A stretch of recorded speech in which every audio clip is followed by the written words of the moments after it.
At 89, Robert Redford's life, which seemed to many like the epitome of Hollywood success, marked by iconic films, a legendary Sundance Film Festival, and decades of influence both in front of and behind the camera, harbors a tragedy so profound and quietly endured that few have ever known the full extent of his pain. A deeply personal story that reveals a man grappling with loss, loneliness, and the weight of years that fame could never shield him from, despite his public image as the effortless matinee idol and cultural icon. Those closest to Redford whisper about the heartbreak that has shadowed him for decades, beginning with the early loss of his beloved first wife, Lola Van Wagenen, whose passing left an unfillable void, and later the death of his son, Scott, whose mutes struggles with addiction and eventual overdose crushed Redford's spirit, forcing him to confront grief in a way that no amount of stardom could soften. The actor-director's trademark stoicism often masked the emotional turmoil beneath as he carried on working, directing, and advocating for environmental causes.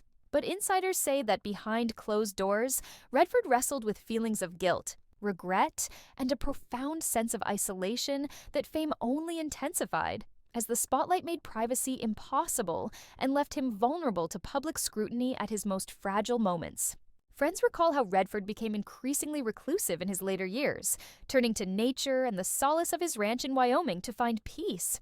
Yet, even there, he could not escape the memories and the weight of his losses. Those who have spent time with him describe a man whose laughter sometimes carries a trace of sadness, whose eyes hold stories of love and loss intertwined, and whose resilience masks a heart deeply wounded by the passage of time and the pain of losing those he cherished most. In interviews, Redford rarely spoke of these tragedies, preferring instead to focus on his work and his hope for future generations of filmmakers, but those close say the pain was ever present, shaping his worldview and lending a deeper urgency to his commitment to causes like environmental protection and the promotion of independent film, which he saw as a way to create meaning beyond personal sorrow. Perhaps most heartbreaking is the sense that Redford's tragedy is not one of public scandal or dramatic downfall, but of quiet suffering. A man who achieved greatness yet paid a heavy personal price, embodying the paradox of Hollywood's glamour and loneliness, where fame and fortune can sometimes amplify, rather than heal,